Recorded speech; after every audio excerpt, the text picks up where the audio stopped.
राष्ट्रवादी काँग्रेस अजित पवार गटाचे नेते छगन भुजबळ हे ओबीसी एल्गार मेळाव्यासाठी पंढरपुरात दाखल झाले। मात्र अजित पवार गटाचा एकही आमदार किंवा नेता त्यांच्या स्वागताला आला नाही, त्यामुळे भुजबळ हे एकाकी पडल्याची चर्चा आता रंगू लागली आहे।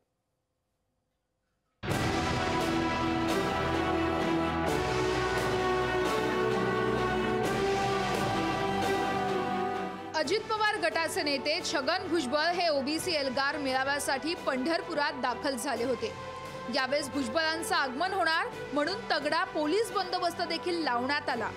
मात्र भुजबळांच्या स्वागताला अजित पवार गटाचा एकही मराठा नेता उपस्थित राहिला नव्हता।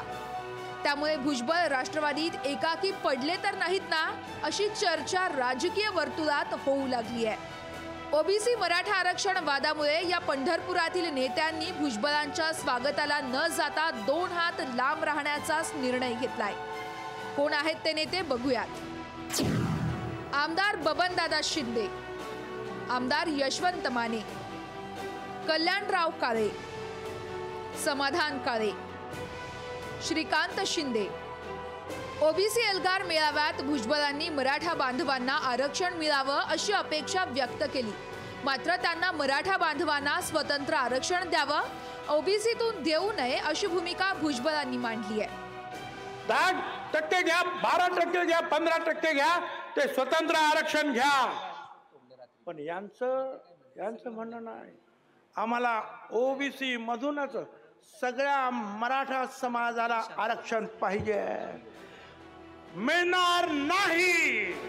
भुजबळांच्या भेटीला अजित पवार गटातील मराठा समाजाचे नेते आणि पदाधिकारी आले नसले तरीही त्यांच्यासोबत ओबीसी संघटनांचे कार्यकर्ते आणि समता परिषदेचे कार्यकर्ते उपस्थित होते। भुजबळांनी घेतलेली भूमिका ही सरकारच्या भूमिकेशी विसंगत आहे।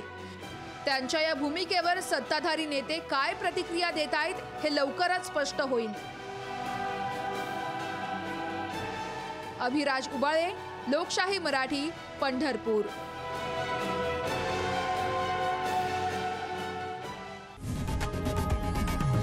लोकशाही मराठी, ऐका, पहा, जागरूक रहा।